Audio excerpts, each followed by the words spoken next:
قطعنامه جدید آژانس پیش درآمد یک تقابل بزرگ. هر وقت شورای حکام آژانس اتمی علیه ایران قطعنامه‌ای صادر کرد، چند هفته بعد یک اتفاق بزرگ افتاده. یا حمله سایبری، یا خرابکاری، یا تشدید بحران‌های منطقه‌ای. این بار هم همان سناریو در حال تکرار است.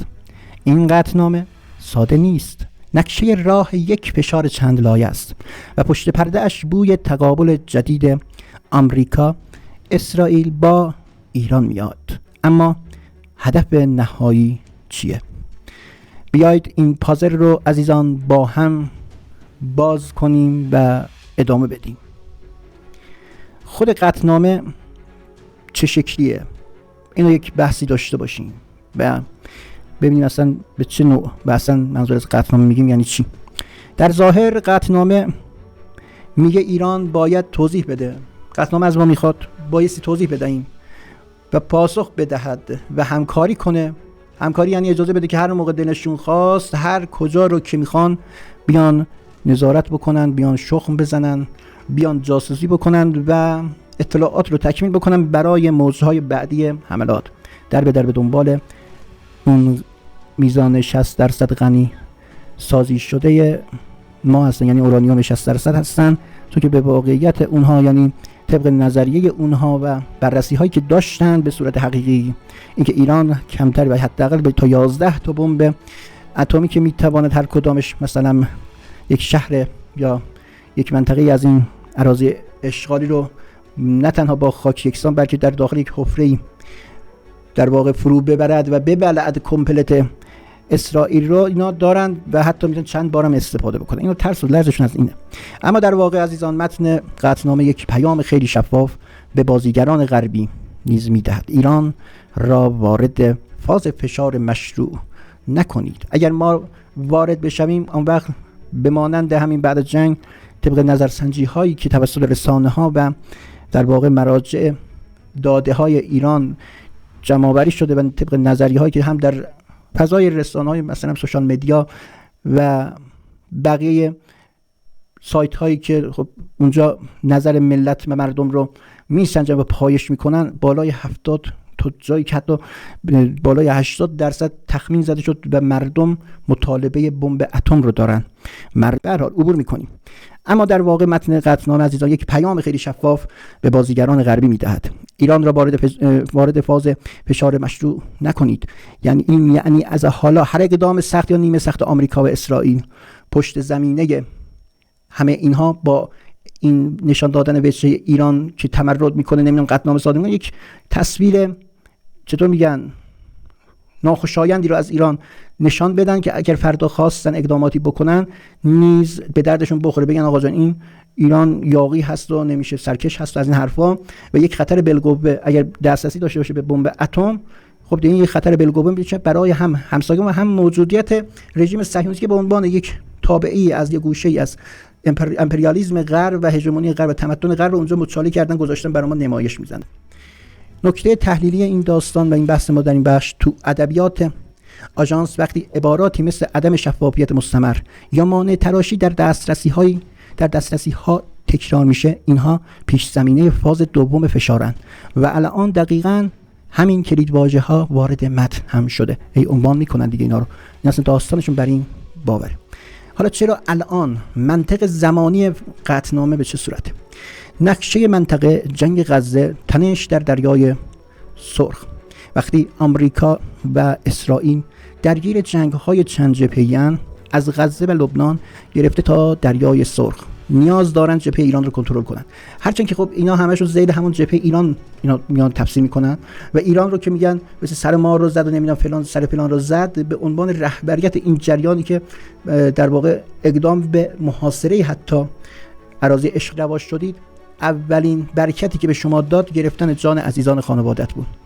آره، نه غزه نه لبنان برای شما چک و پول و ثبت نمیشد، میشد پهباد زمانی بسیار مهم. یک، فشار روی محور مقاومت. اگر تهران زیر فشار آژانس بره به طور طبیعی خب به طور طبیعی منطق عملیاتی محور مقاومت محدود می شود. این یک مسئله خب رهبریت محور دست اینه، ولی ما آمدیم در دسترس، یعنی در توان نیروهای حالا مقاومت منطقی که ما اصلا میگیم اینا همشون مستقلن، خود مختارن، خودشون تصمیم میگیرن، به خودشون اقدام میکنن، ما تمام همپیمانانمون رو مستقل میکنیم، ما براش ماهیگیری یاد میدیم، براش اینکه به چه نوع میتوانی شما این ماهی رو بگیری رو یاد میدیم، نه اینکه ماهی رو بگیریم بدیم دستش آماده بدیم فقط میل بکنه. نه، مثل غربی ها نیستیم، ما میایم ماهیگیری رو یاد میدیم، توربافی رو یاد میدیم که خودت بلد باشی که از 0 تا 100 رو خودت انجام بدی با زحمت خودت. و اینطور است که اینا وابستگی آنچنانی ندارن، شاید از نظر ایدئولوژیک و یا برخی حالا پشتیبانی یا لوجستیک دیگر آره شاید، اما از اون بنیه‌اش کلا دکترینشون بر پایه استقلال خود گروه ها هست، نه استقلال جمهوری اسلامی و از این قسط مسائل، این دست مسائل. به هر حال آماده سازی افکار عمومی برای برخورد بعدی با ایران. قبل از هر عملیات علیه برنامه هسته‌ای باید یک پرونده سنگین بسازند. خب همین یکی از اتفاقات، یکی از مراکزی که حتی در جنگ قبل باز ما بعد از قطعنامه شورای حکام بود که به کمتر از 24 ساعت انجامید حمله، یعنی تجاوز به ایران. بعد همین بود، یعنی بهانه رو کجا رو بهانه کردن؟ شورای حکام رو. خب شورای حکام یکی از اون مراجع و سازمان‌هایی هست که میتونه بهانه بده دست غرب و متحدین غرب برای چی؟ تجاوز به ایران. هرچند که این اینقدر عیان شده که امروز روسیه و چین بیانیه‌هایش اصلا کلا در واقع تذکر و اعتراض شدیداللحن و اینکه گفتن آقا شما دیگه کل سازمان رو به مسخره گرفتید و اون اثر و تاثیرگذاریش داره از بین میره. به مانند سازمان ملل، یعنی آمریکا و غربی ها حاضر شدن تمام دستاوردهای خودشون رو که مشخص هم هست که همش الکی بوده و صرفا در اختیار نظام در واقع امپریالیستی غرب قرار گرفتن به عنوان یک سرباز، همین سازمان ها، این سازمان ملل ها و بقیه این مسائل حقوق بشری و این چیزایی که ما علم کردیم در برابر ملت های جهان، اینا همش در راستای منافع آمریکایی ها علاوه بر غربی ها و سرکردهشون آمریکاست. خب مهد تمدنشون سمت. خواستم بگم که بله، شورای حکام خودش یکی از علل و عواملی هست که میتوانند تاثیرگذار باشه. سومی، جنگ غزه، کمک به اسرائیل برای انحراف از بحران داخلی. از کجا؟ یعنی ذهن‌ها رو از اون سمت، یعنی یک جورایی برمیگردونه به جای دیگر متمرکز میکنه. بله، یکی از عواملی که شاید صهیونیست‌ها برای اینکه ذهنیت‌های حتی داخل اسرائیل رو هم به هم بریزه و باعث نشه که بعدها این به اختلاف دچار بشه، این حالت روانشناسی حالا جمعیت یا ملت و مردمت هست که میتونی با این حال مدیریت بکنی و اینا رو رهبری بکنی و از مسائل و اون استرس دور بکنی. اما خب به مدل آمریکایی‌ها هر موقع ما دیدیم در تاریخ این کوتاه آمریکا کلا به جز 10 سالش همش در جنگ بوده، یا خودش مستقیما یا به عنوان پشتیبان و نیروهای نیابتیش می‌جنگه، خلاص جنگ خودشه دیگه. ما در واقع اینطور به نظر میاد خود آمریکایی هر موقع به پیسی اقتصادی برخوردن، اینا سریعا جمع جور می‌کردن و میرفتن یک جای جنگی رو راه مینداختن دیگه. خلاصه با فروختن تسلیحات به هر دو طرف که دارن می‌جنگن، به هم این طرف همون طرف، وقتی که تسلیحات میخوای بفروشی خب پول در قبالش میخوای بگیری. البته اون گروهک هایی که دچار غافلگیری شدن خیلی راحت پول میدن بدون منگ، یعنی برات میرسونن. این یکی از بازارهای دلالین هست که در زمانی که به اقتصادشون فشار وارد میشه یا در آستانه بعد ورشکستگی هستن یا پول لازم هستن، میان یک جنگ رو، یک شری رو راه میندازن، از قبل خونی که ریخته میشه اینا درآمد میکنن. تل آویو همیشه از بحران امنیت خارجی برای مدیریت بحران داخلی استفاده کرده است. بعد وقتی قطعنامه به عملیات ختم می شود، به چه صورتی که ما توضیح دادیم، اما اگر ما زمان این ویروس استاکسنت اگر بخوایم بررسی بکنیم، باز همان جنگ 12 روزه هم شما در اون ذیل ببینید که همین خود شورای حکام یکی از عواملی بود که همون ویروس استاکسنت یا پروژه استاکسنت رو هم اینا استارت زدن. دفعه قبل که چنین قطعنامه‌ای تصویب شد، کمتر از چند حالا بگیم روز یا به ساعت هم نرسید، به روز هم نرسید، که در واقع اتفاقات مهمی رخ داد. آغاز جنگ 12 روزه بود، ترور فرماندهان بود و در نهایت حضور و ورود آمریکایی‌ها در روزهای آخر پایانی برای بمباران زیرساخت‌های هسته‌ای ما بود و بعد در عملیاتی که در العدید بود، یکی از سامانه‌های فوق سری استراتژی و مهمشون رو ما منهدم کردیم که فعلا تا 10 سال طول میکشه تا یکی دیگر اونجا علم بکنن. همون سامانه‌ای بود که ما تا موشکمون میومد توی یکی دو پا سری میگرفت، آمارش رو میگرفت. یعنی هنوز موشک در آسمان شما و دقایقی نه به این ثانیه‌هایی از لانچر جدا شده و اومده سریعا اطلاعات از همان رادار که ما زدیم منهدمش کردیم و به نابودی کشاندیم، هم خودش هم دفتر اون به قول معروف عقبش و پشتیبانش رو هم نابود کردیم که هیچ گونه استفاده بعد از اون هم حتی نتوانم بکنن. خب این حالت رو فرستادیم رفت به اصل حجر. معلومه چند سال طول میکشه تا این سیستم رو بتونن یکی دیگه رو به پا بکنن. تا اون موقع دیگه حالا علمم عوض شده دیگه، یعنی پیشرفت کرده و شاید امکاناتی در واقع تکنولوژی هایی بیاد که کلا دیگه اصلا بی اثر بکنه برخی رادارها رو. برای تحلیل کلیدی رو اگر در این بخشش رو بخوایم عرض کنیم خدمت شما، قطعنامه ها همیشه بخشی از معماری و فشار هستند. کسی برای صدور کاغذ امضا نمی جنگه. اینها پله پله مسیر را برای برخورد عملیاتی هموار می کنند. بعد در مورد اهداف واقعی آمریکا و اسرائیل اگر بخوایم صحبت بکنیم، یک ایجاد توجیه برای عملیات سایبری خرابکاری که خب این مشخصا یعنی میگه این شورا این رأی رو داده، ما بایستی در این ایام و هفته و روزها منتظر باشیم تا یک حرکتی، یک اقدامی، میتونه سایبری باشه، میتونه ترور باشه، میتونه یک جنگ تمام عیار باشه. ما در برنامه قبل اینو اشاره کردیم، اما اینجا باز یک روایتی داشته باشیم، این بار در حول و حوش قطعنامه است که اینکه ایجاد توجیه برای عملیات سایبری خرابکاری که یعنی چی؟ یعنی امریکا و اسرائیل دنبال یک حالت نیمه مخفی هستن. چه کنند که نه حالت جنگ باشه، نه جنگ کامل، و نه به قول معروف سکوت و سایلنت دیگه. یعنی بیان ضرباتی بزنن که ما رو در اون سطح آستانه نگه دارن، تا زیر اون عدد آستانه بزنن. اگر 10 باشه زیر 10 بزنن، چون که اگه بالا 10 بزنن ایران بخواد جواب بده بالای 10 دیگه میشه یک جنگ تمام عیار. یعنی ایران باید در یک ابعاد بزرگتری به شما پاسخ بده. میگه یعنی وقتی اولین گزارش ها رو میگه اینه ایجاد توجیه برای عملیات سایبری هر چی، در یه حدی بزنید در آستانه باشه که ایران هم ضربه کم بخوره و فشار کم در واقع وارد بشه که اونم تا اون حد باهات مقابله بکنه. شما جنگ رو یعنی کنترل بکن. این یه سبکشه دیگه، ما بررسی کردیم بارها به بارها. بعد دوم میشه شکل دادن پرونده برای بازگشت تحریم‌های سخت‌تر که اومدن اینا ماشه رو برای ما همین ترویکا دومی که تکان دادن این بی‌شرف‌ها و این واقعا کشورهای ذلیل و ورشکسته‌ای که امروز شما دارید می‌بینید مردمشون در حال نابود شدن خواهند بود. یعنی بلایی بود که خودشون بر سر خودشون آوردن و همین مردم به دست همین مردم هم اینا نفله خواهند شد. و یعنی نمی‌شود که اینا بیان خیانت بکنن هم به ملتشون هم به ملت‌های دیگر و به سادگی هم برن در یک گوشه از ویلاش کذب بکنه و بعد بمیره. نه، اینا باید زجرکش بشن. اینا خیانت کردن، اینا خانواده‌هایی رو نابود کردن که عددش به شاید صدها هزار خانواده رسیده. اینطور به سادگی فکر نکنم اینا بتوانن رخت از این دنیا ببندن، نمیشه. بعد 3 ارسال پیام بازدارندگی به تهران در بحبوحه بحران.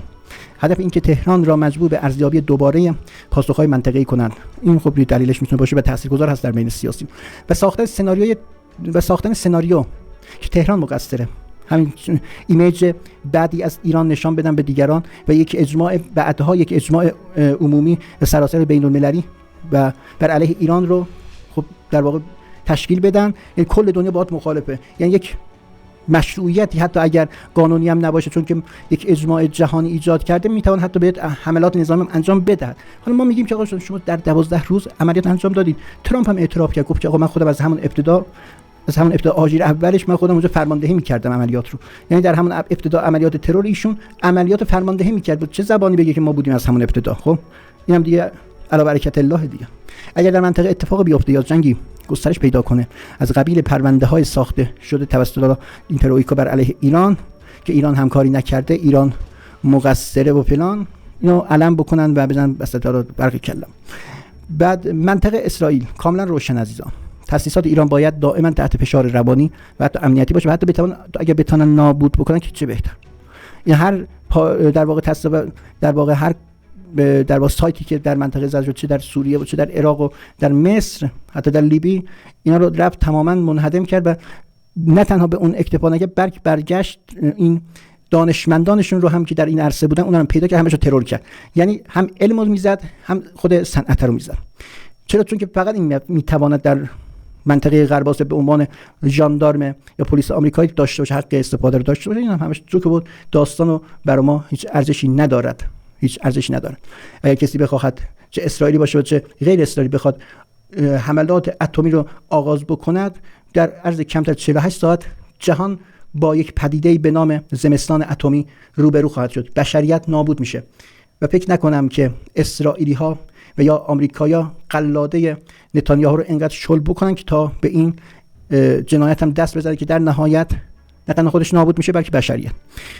اما آمریکا یک حساب بزرگتر دارد که اون چیه کنترل سقف تنش در منطقه بدون ورود به جنگ. این یک بهترین حالت سیاست دیگه، هم بتونید هژمونیت رو اعمال بکنید و هم از هر گونه جنگی هم شما پیشگیری بکنید، مگر اینکه در جایی که نیاز باشه خود جنگ آغاز بکنید که با طریق یعنی به وسیله یا به وساطت نیروهای این یا این پراکسی ها و نیابتی ها میتونی آغاز بکنی و بری دنبال منافع. یا شکست میخوری یا پیروز میشه. اگر شکست هم بخوری تبدیل میشه به یک جنگ داخلی برای اون کشور. خلاص از یک قبلی شما منافعت رو میتونی تأمین و تضمین بکنی از هر دو حالت. پس اسرائیل دنبال ضربه فنی است، آمریکا دنبال مهار استراتژیک هست. شاید الان این شرایط میتونه حاکم باشه، چون که بارها خود اسرائیلی ها از طرق گوناگون، از طریق سفارتخانه ها، از طریق رئیس جمهور و یا نخست وزیرهای کشورهای به مانند پوتین به ایران پیام داده و اینکه گفته آقا جان ما قصد این جنگ و حمله و این چیزا رو نداریم ما. چون که اونم دارن میبینن که ایران داره چقدر در چه سطحی داره پیشرفت میکنه و الان یکی دنگ و پنگ این چینی ها اینه یا شرقی غربی ها اینه، کلا یا اسرائیل اینه، تمام دنگ و پنگ اسرائیلی ها اینه که ایران داره بر علیه ما محاسبه اشتباهی میکنه. یعنی اینطور محاسبه میکنه که ما داریم آماده میشیم که به ایران حمله بکنیم و احتمال داره که ایران پیش دستانه عمل بکنه و ما رو نابود بکنه. ولی میگه که ما صرفا بعد اینکه ما بخوایم در برابر رژیم یک سر و گردن بالاتر باشیم، همیشه باید استراتژی داشته باشیم و همیشه باید تحت رصد قرار بدیم و اگر اقدامی هم کردیم ما به آن اقدام که میشه همون راهبرد و استراتژی آن حمله میکنیم، خنثی میشه. تا اگر شما در هر جنگی ابتدا بتوانید اون پر مثلا فرمانده رو یا اون فرمانده جنگ رو بطلبی یا به هر نحوی از سازه خودش دور بشود و بعد زمینگیر بشه، بله میتونه جلوی حتی جنگ‌های گسترده و خونین‌تر هم بگیره. بعضی جنگ‌ها می‌بینید نه به اونجا ختم نمیشه و حمله میکنن، بعضیا ندیه به اون بسنده میکنن، به جمع جور میکنن، برمیگردن. اینا هم هستن. بعد قطعنامه تبدیل به پل مشترک عملیات نرم و سخت علیه ایران میشود. خب اینا همش کاملا مسجله. احتمال حملات مخرب به زیرساخت‌های هسته‌ای، صنعتی یا حتی الکترونیکی بالا میره. خرابی در تأسیسات حساس، انفجار کوچک یا حادثه مهندسی که بعداً رسانه میشه. باید حواسمون باشه یکی از فضاهایی که خیلی خیلی ما میتوان تاثیرگذار باشه باید مواظب بود. خیلی خوب. سناریو 3. بعد اگر جبهه غزه یا لبنان شدت بگیره، این قطعنامه به اسرائیل اجازه میدهد توپ را به زمین ایران بیاندازه. ما اینجا کاملا خیلی چطور میگن خوشبینانه تر داریم ما این مباحث رو بررسی می‌کنیم که اصلا این قطعنامه یعنی چی. خب این اصل قطعنامه رو در برنامه گذاشته خب قسمت‌هایی رو از رویترز خدمت شما سبا نظر عزیزان رساندیم و این رو خواستیم بحثی در این حاشیه این قطعنامه، جزئیات نمیگیم، باز حاشیه. حالا اون جزئیات رو بخوایم بپردازیم باعث این رشته‌بار هست. فقط تنها این شورای حکام به تنهایی خودش در واقع آنچنان اثری ندارد، بلکه خود این شورای حکام و قطعنامه حکام یکی از اون به قول معروف اقدامات و بازوهای قدرتی هست که تکمیل میکنه این چرخه رو، چرخه عملیاتی رو. حکام یکی از ایناست. این قطعنامه نه یک ابزار فنی، نه یک اختلاف ساده با آژانس، این بخشی از یک استراتژی چند لایه است. عرض کردم فشار حقوقی، فشار رسانه‌ای، فشار امنیتی و در نهایت فشار عملیاتی. ایران هم در پاسخ احتمالاً وارد فاز محدود سازی همکاری‌ها و افزایش سطح فعالیت هسته‌ای میشه. بعد و این یعنی چی؟ یعنی ما وارد دوره شده ایم که کوچکترین حرکت میتونه 3 جبهه رو روشن بکنه: جبهه هسته‌ای، منطقه‌ای و سایبری. قربان شما. امیدواریم که این برنامه هم مورد تایید عزیزان قرار گرفته بوده باشه. تا یه برنامه دیگر شما عزیزان رو خدا بزرگ میسپارم. یا علی خدا